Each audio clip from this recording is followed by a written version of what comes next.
Boa tarde, eu sou Alan Gani, economista, colunista aqui, blogueiro da Infomoney, né, no blog Economia e Política Direto ao Ponto. Tem um curso aqui também sobre Tesouro Direto, né, o Tesouro Direto com ganhos turbinados. E apresento o programa quinzenal Economia e Política Sem Meias Palavras, o programa ao vivo aqui do TV Infomoney. Então, nesse programa de hoje, o que eu vou abordar com vocês? Eu vou abordar o crescimento do ex-presidente Lula nas pesquisas eleitorais para 2018. O ex-presidente cresceu nas últimas pesquisas, pegando aí o último Datafolha, né, ele iria para o segundo turno e em todos os cenários ele ganharia. Então, vamos comentar um pouco sobre isso, também o crescimento do Jair Bolsonaro, aparecendo tecnicamente empatado com a Marina Silva, e também o Dória já sendo colocado aí como um candidato. Então, o próprio Datafolha colocando num dos cenários o Dória como candidato também. Bom, então vamos falar a respeito aqui do crescimento do ex-presidente Lula. Por que isso ocorreu, dado que ele é réu, né, em 5 processos, 3 na Lava Jato e mais 2 em outras operações que não são a Lava Jato, né? Então ele já é réu e mesmo assim ele vem crescendo nas pesquisas, né? Então uma possível explicação para isso, uma possível hipótese para isso, inclusive foi uma matéria do Infomoney, né, da Lara, né, que trouxe opinião aí de Eurásia, né, enfim, de algumas consultorias políticas, é que a Lava Jato ela começou a atingir mais para valer agora os políticos do PSDB e do PMDB. Então, a população faz a seguinte leitura, né? Todo político é igual, corrupção está generalizada mesmo, o sistema todo é corrompido, etc. Bom, eu vou votar no Lula, né? Eu tenho aquele recall lá de crescimento econômico na época de 2003 a 2008, 2010, enfim, vou votar lá no ex-presidente Lula, né? Todo mundo é corrupto, enfim, né? Agora, o que eu acho disso, né? Ele de fato, ele ganhará a eleição? Quer dizer, deixar bem claro que isso aqui é uma opinião minha, né? Não é uma opinião da casa, não é opinião do Infomoney, né? Eu acredito que não. Eu acho que tem muito chão ainda para a eleição, né? A campanha ainda não começou para valer e acredito que o Lula está em primeiro, porque ele é um candidato forte, o nome dele tem muita força ainda, mas acredito que ele não venceria as eleições, né? Lembrando aí que esses institutos também, num passado recente, erraram bastante as suas análises, as suas projeções, né? Então, acredito que ele não venceria, mas supondo aí que o Lula vencesse as eleições, qual seria o impacto disso para o mercado financeiro, também para o mercado real, para os empresários, né? Eu acredito que se essa situação se concretizar, quer dizer, se de fato numa eleição em 2018 o Lula for candidato e ele começar a crescer nas pesquisas e tiver uma chance real de ganhar a eleição, né, eu acredito que o mercado vai reagir muito mal, né? Ao contrário de outras eleições, como em 2006, por exemplo, eu acredito que o mercado reagiria mal. Lembraria muito a eleição de 2002, né? Onde o dólar chegou a bater 4 devido ao risco Lula. Então eu acredito que voltaria esse risco Lula. Quer dizer, o mercado definitivamente ele não quer a figura do Lula aí como presidente da República, né, para 2019, aí num terceiro mandato.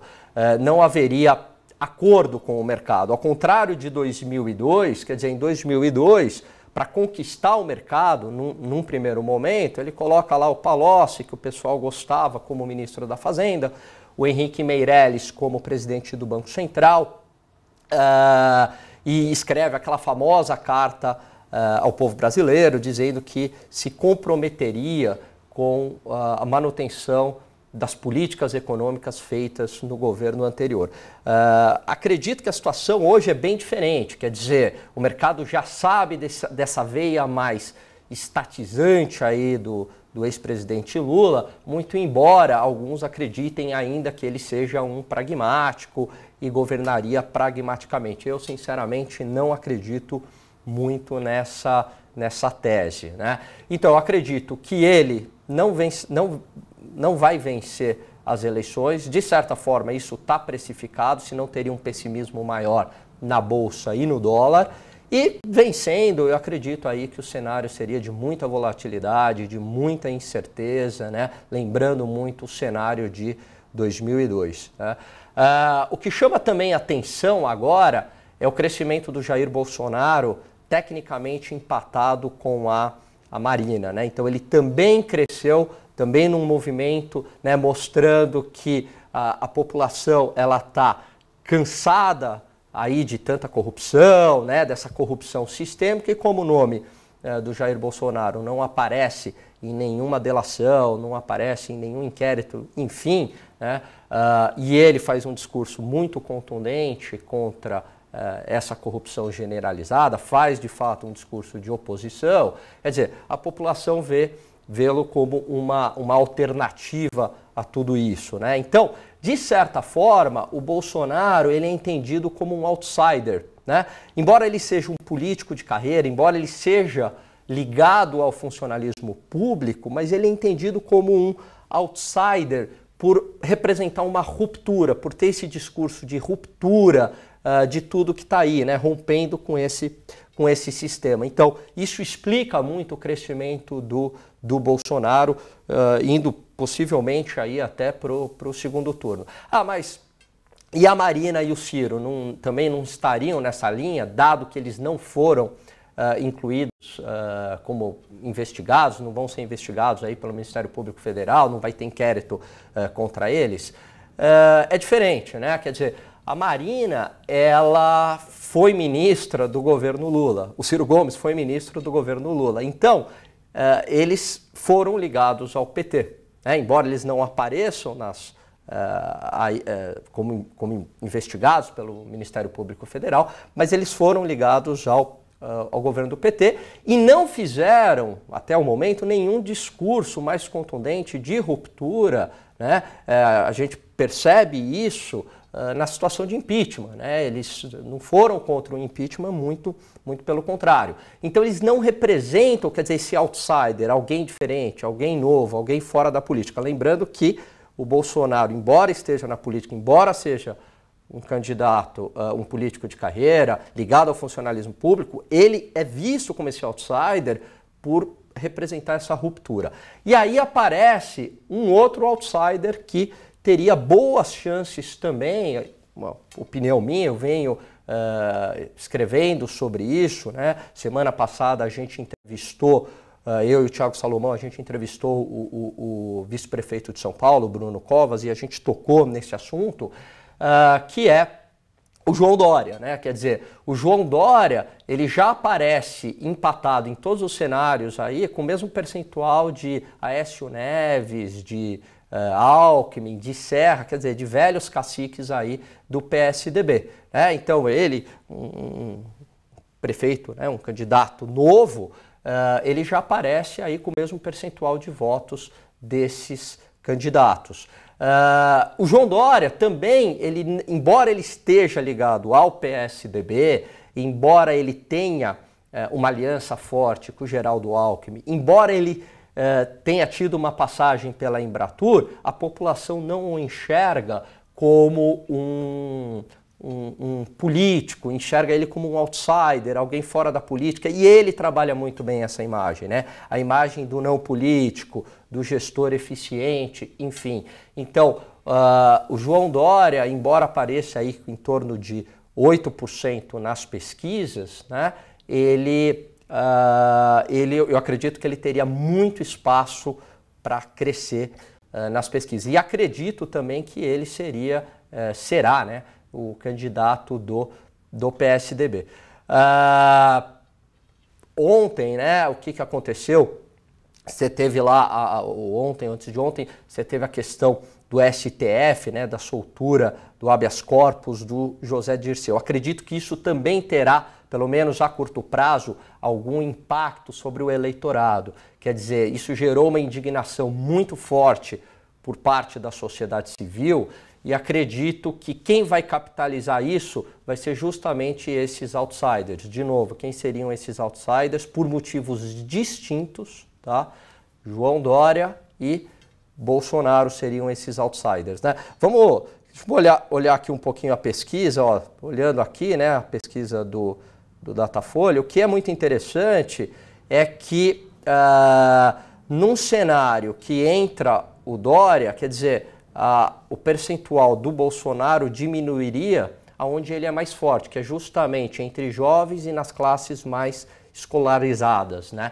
Então, mostrando que o eleitor do Dória e do Bolsonaro, né, eles, num eventual segundo turno, se um ou outro fosse contra o Lula, óbvio que também tem a possibilidade de irem os dois para o segundo turno, mas se um ou outro fosse contra o Lula, quer dizer, é um eleitorado de certa forma aí, parecido em alguns aspectos, né, e que votaria contra algum candidato mais à esquerda, né, e aí o principal candidato seria o ex-presidente Lula. Então, o que dá para tirar disso tudo é que o cenário ainda está muito incerto, que essa pesquisa do Datafolha mostrando a ascensão do Lula não quer dizer nada ainda por enquanto, né? Tem muito entrave ainda para o Lula disputar a eleição. Primeiro, ele pode ser preso. Segundo, dado que ele não foi preso, e vamos supor que ele vença a eleição, vai ter uma questão complicada, porque ele é réu e o Supremo, né, tem lá uma DPF que um réu não pode estar na linha sucessória presidencial. Então vai ter uma questão institucional também a ser resolvida. Então, tá vendo? Tem uma série de imbrólios aí. E mesmo assim, ele é um alvo hoje fácil de ataque, porque, enfim, todo mês aí sai uma notícia nova em relação a ele.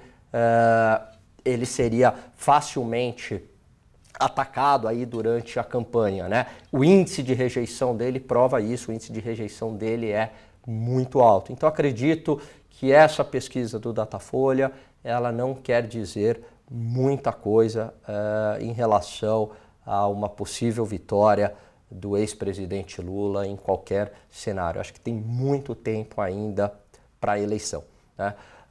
E ficar atento aí que certamente, minha opinião, deixar bem claro, que o próximo presidente do Brasil, eu acredito que ele vai ser aí um outsider da política. Talvez não os nomes que eu citei, talvez um terceiro nome que a gente não saiba quem é, mas eu acredito que essa possibilidade ela vai se tornando cada vez mais real diante dos avanços da Lava Jato, mostrando aí uma corrupção sistêmica envolvendo vários políticos.